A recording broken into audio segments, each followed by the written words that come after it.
A quick look back at equivalent fraction. An equivalent fraction is a fraction in which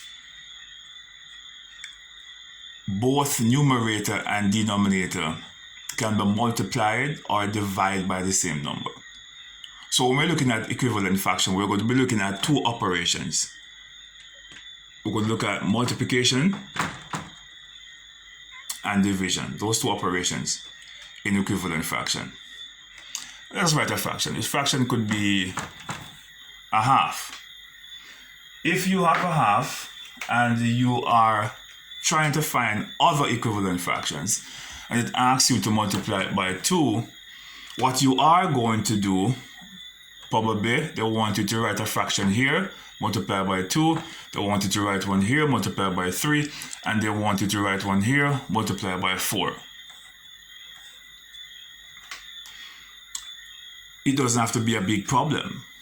All you need to do is to pay attention and write in your book so that you have space to calculate. Because when your work is jumbled, it causes confusion. You want to write as clear as possible and with as much space as possible that you're able to see your calculations. This is an equivalent fraction. We want to find equivalent fractions of half. Or it could be any other fraction anyway. But let's use half. If you're going to find equivalent fraction, you have to multiply both denominator and numerator by the same number. So 2 times 1 is going to give you 2, and 2 times 2 is going to give you 4. The same thing if it is asking you to multiply by 3. You're going to multiply 3 times 1 equal 3, and 3 times 2 give you 6. What if you want to write it this way to make it a little bit more easier for you? A half multiplied by 2 over 2.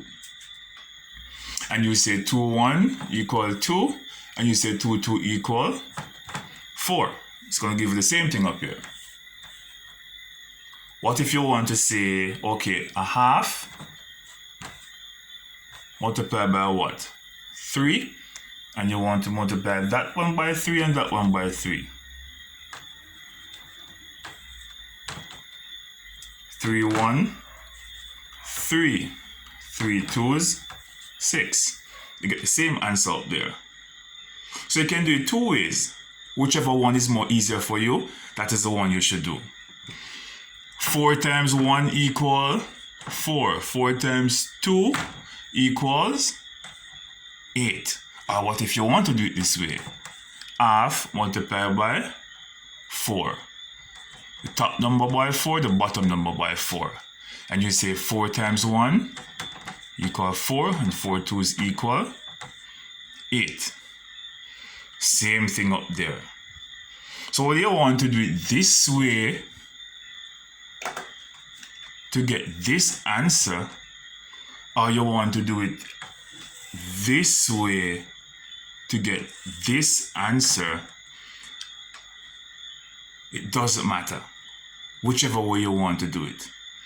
But when you're doing equivalent fraction, if it is multiplication, you should multiply both the numerator and the denominator by the same number, because an equivalent fraction is a fraction where you can multiply or divide both numerator and denominator by the same number. But you have to pay attention though, and be focused on what you're doing. And write with space, because if there's not enough space when you're writing, when you're doing your calculation, it can be confusing.